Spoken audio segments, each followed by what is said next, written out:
مولانا ظفر احمد عثمانی ایسے دور میں ہندوستان سے حج کرنے کے لیے حجاز مقدس گئے تھے جب لوگ بحری جہازوں میں سفر کر کے حج کا فریضہ ادا کرنے جاتے تھے۔ واپسی پر انہوں نے یہ واقعہ قلم بند کیا ہے۔ فرماتے ہیں کہ میں ساری عمر کسی محفل میں ایسا لاجواب نہیں ہوا سوائے ایک موقع پر جب ہم حج کرنے کے دوران مدینہ طیبہ گئے تو اس وقت مسجد نبوی صلی اللہ علیہ وآلہ وبارک وسلم سے ملحق کا اپنا خیمہ لگایا اور وہاں رہائش رکھی اور ادھر سے ہی مسجد نبوی صلی اللہ علیہ وآلہ وبارک وسلم میں آ جاتے۔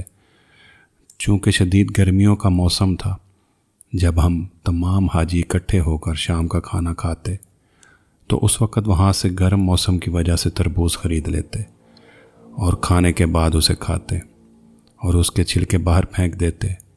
اس دوران ہم نے کیا دیکھا کہ ایک 7-8 سال کا بچہ آتا اور چھلکوں کے ڈھیر میں سے چھلکے اٹھاتا، جو ہلکی سرخی مائل گری رہ جاتی اسے کرید کرید کر کھا لیتا۔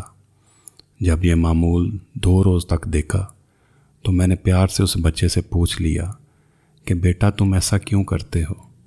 تو بچے نے کہا میں ایک یتیم بچہ ہوں، میرے والد فوت ہو چکے ہیں، میری والدہ نے عقد ثانی کر لیا ہے، گھر میں غربت اور فاقے ہیں، میں مدینے کا بچہ ہوں اور میزبان ہونے کی حیثیت سے مہمانوں سے مانگتے شرم آتی ہے، لہٰذا میں اس بچی کچی گری سے پیٹ بھر لیتا ہوں۔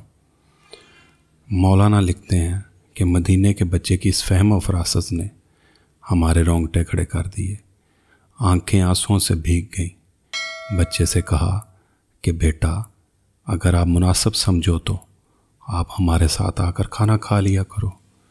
بچہ انکاری تھا مگر ہمارے پیار بھرے بھرپور اصرار پر ہاں کر دی۔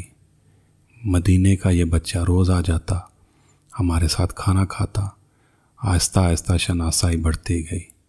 بچے سے انس و محبت پروان چڑھا تو میں نے بچے کو پیشکش کر دی کہ بیٹا آپ میرے ساتھ ہندوستان آ جاؤ، میں وہاں آپ کو درس میں رکھ کر پڑھاؤں گا، کالج اور یونیورسٹی کی سطح تک آپ کی تعلیم کا بندوبست کروں گا۔ تو بچے نے کہا کہ میں اپنی والدہ سے بات کر کے آپ کو آگاہ کروں گا۔ جب ہماری واپسی کا وقت آ گیا تو وہ بچہ اپنی والدہ سے اجازت لے کر سامان سفر باندھ کر آ گیا۔ ہمیں بڑی خوشی ہوئی، بچے کو ساتھ لیا۔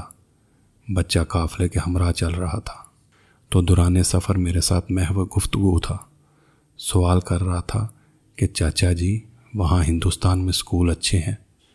میں نے کہا کہ بیٹا بہت اچھے ہیں، وہاں مجھے اچھے کپڑے پہننے کو ملیں گے۔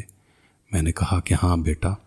اس نے پوچھا کہ مجھے وہاں فٹ بال کھیلنے کے گراؤنڈ میسر آئیں گے؟ جی ہاں بیٹا، ہندوستان میں فٹ بال کھیلا جاتا ہے۔ بچے نے کہا کہ مجھے وہاں طرح طرح کے معیاری کھانے اور اچھی رہائش ملے گی؟ میں نے کہا کہ کیوں نہیں بیٹا، یہ سب سہولتیں آپ کو ملیں گی۔ اس دوران چلتے چلتے سامنے گنبد خضرا نظر آ گیا۔ بچے کی نظر پڑی تو سوال کر دیا کہ چاچا جی یہ سامنے والا گنبد بھی وہاں ملے گا؟ میرے پاؤں تلے سے زمین نکل گئی۔